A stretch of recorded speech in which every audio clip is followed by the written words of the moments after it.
At my grandmother's will reading, the lawyer announced, she left everything to the person who protected her. My uncle sneered, "That's me." My mother scoffed, "I took care of her for years." I smiled and said, "Let's hear what she had to say." When the lawyer played the recording, the room erupted. I, 29 female, grew up in Charleston, South Carolina. Small, humid, beautiful city. My grandmother, Eleanor, was the head of the family. A strong, no-nonsense woman who raised 2 kids, my mom, Patricia, and my uncle, Roy. She also helped raise me, especially when my dad left and it was just me and mom. My uncle Roy is a slick guy. He moved to New York right after college, got into finance, and only came home for holidays, if that. Always wore expensive suits and had that condescending tone when he talked to us small-town folks. My mom, on the other hand, stayed here her whole life. Worked as a school teacher. Never made a lot of money. Took care of my grandma for years. Doctor's visits, meds, cleaning, cooking, bathing, everything. And when I was old enough, I helped too. Grandma started needing more help in the last 4 years of her life, and that's when I really stepped in. I moved back into Grandma's house in my early 20s.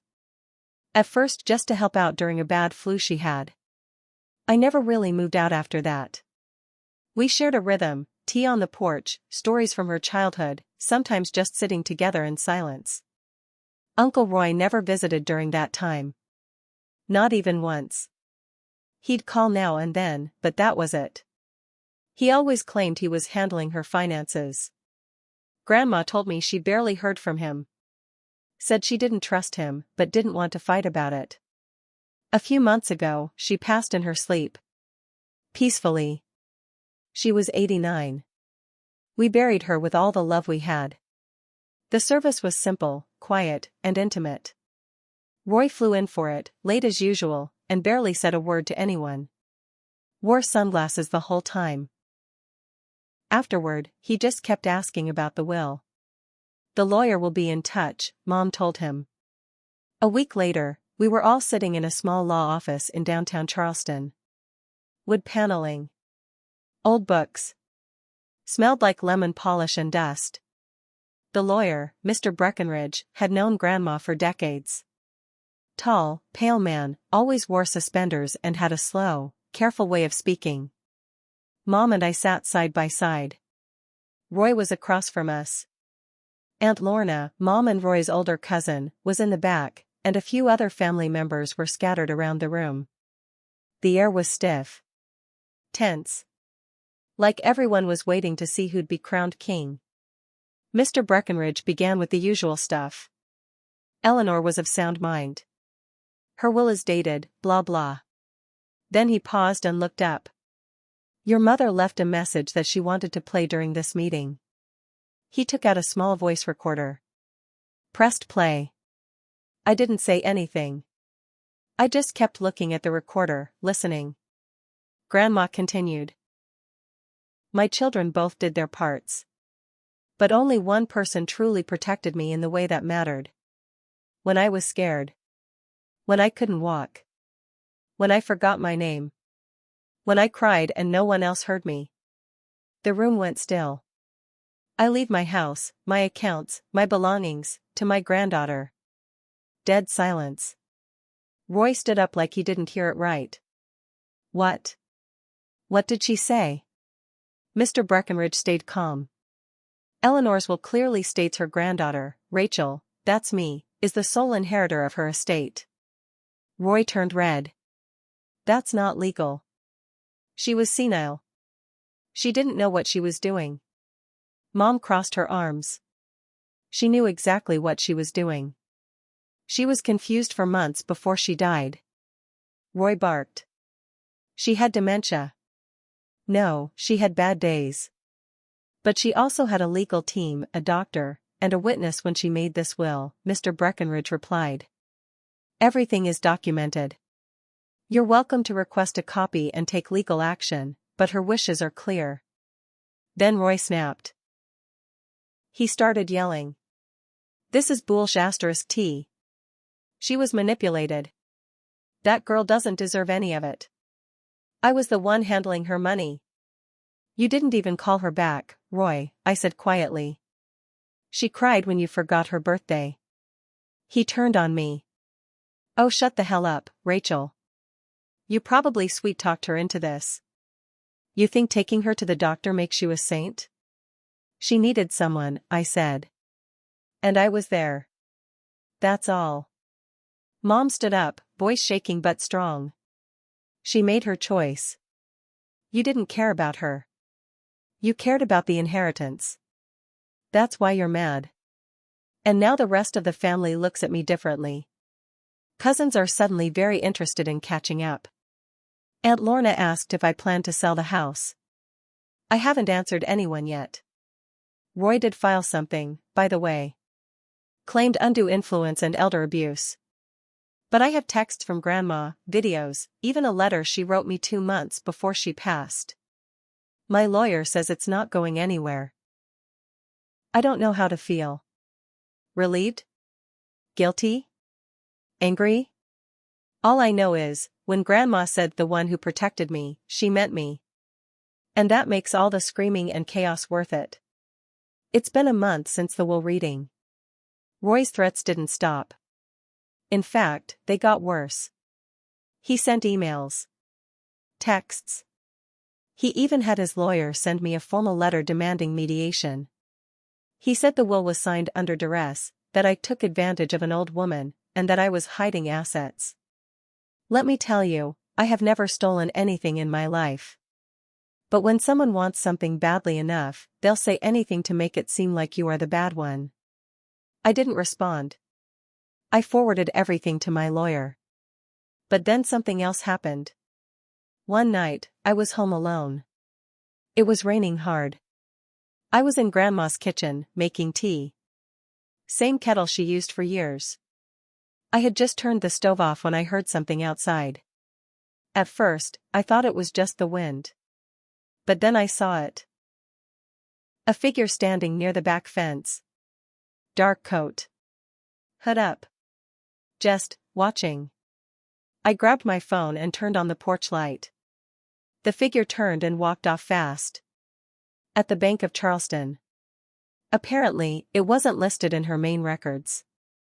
But it was under her name and yours, jointly. I was stunned. What's in it? We won't know until we open it. I've scheduled a time for next week. You should be there. I hung up and just sat there, staring at the wall. What else had Grandma kept secret? That weekend, Mom and I decided to clean out the attic. It hadn't been touched since Grandma died, and we figured it was time. Dust everywhere. Boxes stacked to the ceiling. We found old photo albums, wore letters from Grandpa, baby clothes, memories. But then we found a locked tin box.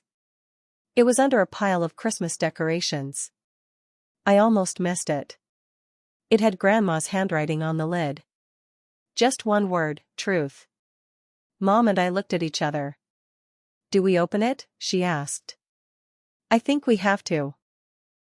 The box wasn't even locked, just jammed from age. I pried it open with a screwdriver. Inside were letters. Dozens of them. All from Uncle Roy. Old ones. New ones. Some from 10 years ago, others just a year old. Most of them were requests. Mom, I need a loan. Mom, I'm in trouble with the IRS. Mom, I can't let Lorna find out I took money from the family account. Yes, he literally wrote that. There was also a letter from Grandma to her lawyer. Handwritten. Dated last year. It said, I know Roy is hiding things. I fear he's used my name to take loans. I've asked Rachel to help me look into it quietly. If anything happens to me, please tell Rachel to open the safety deposit box. My hands were shaking. Inside were 3 things, a USB drive. A notebook. A sealed envelope with my name on it. The notebook was filled with Grandma's handwriting. She had listed every suspicious transaction connected to Roy. Dates. Amounts. Even account numbers. The USB had recordings. Audio clips of phone calls between her and Roy. In one of them, he was yelling at her, "If you don't help me, I swear to God, I'll make you regret it." I couldn't breathe. I was shaking so bad, I dropped the flash drive on the table. Then I opened the envelope. It was a short note. "Rachel. I didn't tell you everything because I didn't want you to worry. But if you're reading this, I trust you to finish what I started. Protect this family, even if it means exposing the truth. Love always, Grandma." I couldn't speak. My eyes were full of tears. Mr. Breckenridge cleared his throat. This could be evidence of serious financial fraud. Mom nodded. "We take it to the police." "I know what you found." My stomach dropped. "I suggest you keep it to yourself." "You think Grandma loved you?" "She was a crazy old woman. You were just the easiest one to fool." I said nothing. "I'm not going down alone, Rachel. If you try to take me down, I swear I'll drag your mother with me." Then he hung up. I stared at the phone. This wasn't about money anymore. This was war. After that phone call, I didn't leave the house for 3 days. I kept going over Roy's words in my head, "If you try to take me down, I'll drag your mother with me." What did that mean? Mom was innocent. She worked herself sick for Grandma. She never touched a cent that wasn't hers. But the way Roy said it, he sounded sure. Confident. So I started digging. I went back to the notebook Grandma left me. The one filled with account numbers and scribbled notes. One entry stood out. It wasn't like the others, it was underlined 3 times, circled in red. December 17th, Chase Bank, joint with P. P? Patricia? My mom? I couldn't believe it. I didn't want to believe it. But I had to be sure. I called the bank. They wouldn't tell me anything over the phone, of course. So I made an appointment, brought the notebook, and explained who I was. I showed them Grandma's will. The banker, a woman named Sandra, asked for my ID and said she'd see what she could pull up. 15 minutes later, she came back with a folder. "There is a joint account," she said, carefully. "Under Eleanor and Patricia. Opened almost 10 years ago." My hands were sweating. "How much is in it?" She hesitated. "There's $312,450. I froze. "What?" I whispered. "That's the balance." I sat back in the chair.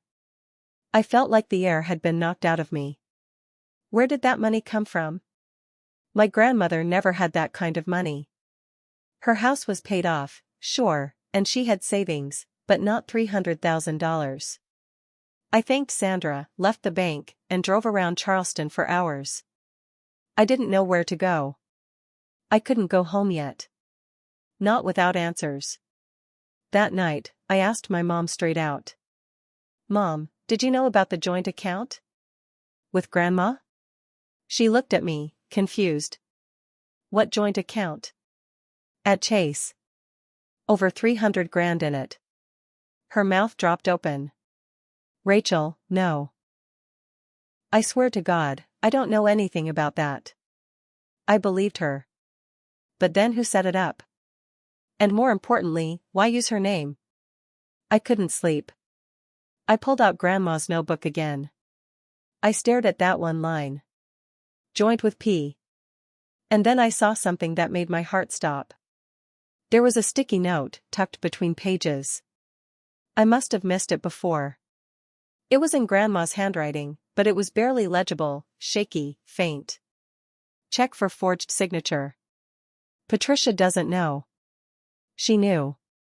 And Grandma knew. She figured it out. Now it made sense, Roy's threat.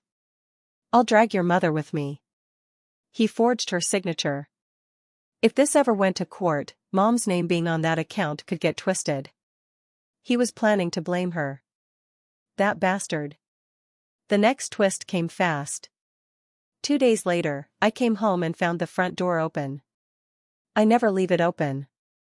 I stepped inside slowly. Mom? I called out. No answer. Nothing was missing, TV still there, jewelry untouched. But when I got to my room, I noticed one thing was gone. The notebook. I kept it in my desk drawer, under some clothes. No one knew about it. Except me. And Mom. And Roy. I checked the cameras. Of course, the footage was corrupted. Static for a full hour. Just 1 hour. I called the police. Filed a report. They dusted for prints, but I knew they wouldn't find anything. Roy was too careful. Probably wore gloves. But he made one mistake. He didn't know I had already scanned the entire notebook onto a flash drive. Every single page. I wasn't stupid. I made 3 copies and stored them in 3 different places. And now, I knew what I had to do. I called Mr. Breckenridge and told him everything. The forged account. The missing notebook. The threats. He listened quietly, then said, "Rachel, we need to get ahead of this. We go public, or at least, to the authorities, before Roy spins his own version." But I hesitated. If we went to the police, this would become a full investigation. News might get out. My mom's name could be dragged through the mud before she was cleared. She didn't deserve that. So I made another choice. I called Roy. He answered after 1 ring. "Hello, Rachel," he said, all smug. "I know about the account. And I know you used Mom's name." Silence. "Do you want to go to prison, Roy?" "Because I have everything." Still nothing. "I have the recordings. The notebook. The USB. You took the physical copy, but I scanned it. And I've already given copies to 3 people. If anything happens to me, it goes straight to the cops." He finally spoke. "What do you want?" "I want you to confess." He laughed. "That's not happening." "Then I'll ruin you." Another pause. Then he said, "Be careful, Rachel. People like you don't understand how the world works. I don't go down alone." And just before he hung up, he added, "You should really ask yourself why Grandma kept everything hidden from you too." That part stuck with me. It rattled around in my head all night. And then I started thinking. Why didn't Grandma ever say anything to me? If she knew Roy was a threat. If she trusted me so much. Why didn't she just tell me everything earlier? Unless she was hiding something bigger. And suddenly, I had a sinking feeling I hadn't even scratched the surface. I spent the next 2 weeks in a fog. I couldn't think straight. I couldn't sleep. I kept wondering what Roy meant by that last comment. You should really ask yourself why Grandma kept everything hidden from you too. I went back through every note, every letter, every voice recording. I looked for what she didn't say, not just what she did. And that's when I found it, an old voicemail on my phone. I had saved it without thinking. It was from Grandma, from almost a year ago. "Rachel, sweetheart. I love you. There's something important I need to tell you. Please don't be mad. We'll talk soon." But we never did. She got sick right after that, and things moved fast. Between hospital visits and memory loss, we never had that talk. And now, the silence was killing me. So I decided to do something drastic. I called a family dinner. I told Roy, Mom, Aunt Lorna, and a few cousins to come over. Said I had something important to share. That it was about Grandma. And that it would be the last time we ever talk about the will or the house or anything related to her estate. I made it clear, this would be the last conversation before lawyers got involved. They all came. Roy showed up late, of course. In his expensive coat, cologne strong enough to make the dog sneeze, fake smile plastered on his face. Mom was tense. She didn't eat. Aunt Lorna brought a salad no one touched. Everyone knew this wasn't going to be a happy meal. I waited until we were all seated, then stood up. I'm going to say some things tonight. And once they're said, you'll be free to leave. But after this, I'm done pretending this family is fine. Everyone stared. I turned to Roy first. You stole money from Grandma. You opened an account in Mom's name and forged her signature. Roy smirked, shook his head. Are you really doing this? I have her notebook. Her recordings. And 3 witnesses who can confirm she told them she suspected you. Aunt Lorna gasped. Is this true? Of course not, Roy said fast. This is exactly what I warned you about. Rachel is spinning lies to stay in the house. I don't care about the house, I snapped. I care about the truth. Mom put her hand over her mouth, whispering, I didn't know. I swear, I didn't know anything. I believe you, I said. But then Roy stood up. And what came out of his mouth next blew the roof off the room. You want the truth? He growled. Fine. Your precious grandma wasn't a saint. She covered for things too. You think she was honest? She was protecting herself. That account? It wasn't just for hiding money. It was hush money. For something she did. Silence. No one breathed. What are you talking about? Mom asked, voice shaking. Roy sneered.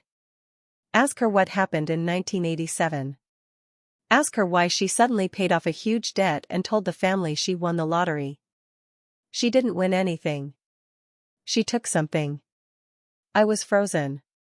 What did she take? She took money from our grandfather's pension fund before he died. Illegally. Then when he found out, they fought about it. He died of a stroke a week later. Mom stood up, white as a sheet. That's not true. Grandpa had a heart condition. He was under stress. Roy laughed. Yeah. The stress of being robbed by his own wife. I turned to Mom. Did you know any of this? No, she said, crying now. I didn't know. I swear to you, Rachel. The table was silent for a long time. Then Aunt Lorna broke it. Why are you saying this now, Roy? If that's true, why didn't you say anything before? He looked at her, and for the first time, he wasn't smug. He looked tired. Because I loved her. Even after everything. I still loved her. But watching her give everything to Rachel like I was nothing, it broke something in me. His voice cracked. And that's when it hit me. All the money, the fighting, the lies, it all came down to one thing, recognition. Roy didn't want the house. He wanted to be seen. I sat down slowly. My throat was tight. I'm not saying Grandma was perfect. But she did love us. Roy nodded, quietly. She just didn't trust me. Because you gave her reasons not to, Mom said through her tears. I know. There it was. A confession. But it didn't fix anything. Mom couldn't look at him. Aunt Lorna was crying softly. My cousin sat in stunned silence. And me? I felt empty. I had won, technically. But it didn't feel like a win. The family was shattered. The secrets were out.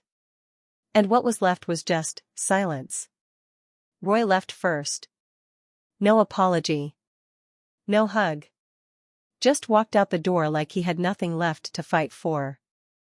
Aunt Lorna followed, telling me, you did the right thing. Even if it hurt. Mom and I sat at the table until midnight. She finally said, I don't know what kind of woman my mother really was. I think she was both, I said. Strong. Loving. And flawed. She nodded slowly. We never talked about Roy again after that. He moved back to New York. We heard through a cousin that he was under investigation, but nothing ever came of it. I kept the house. Fixed it up. Started a small community program out of it, just like Grandma wanted. Kids come by after school, learn to cook, do homework. Sometimes we sit on the porch and I tell them stories about Eleanor. The good ones. Some days, I still wonder what else she was hiding. But I stopped looking. Some truths are better left buried. The family doesn't gather much anymore. We send cards, texts, the occasional phone call. But that tight bond is gone. Maybe forever. I'm not angry anymore. Just sad. But here's what I know now, love isn't just about who says the most. Or who gives the most. It's about who shows up when it matters. Grandma saw that in me. And no one can take that away. I don't know what kind of family we are anymore. But I know who I am. And I think, for now, that's enough.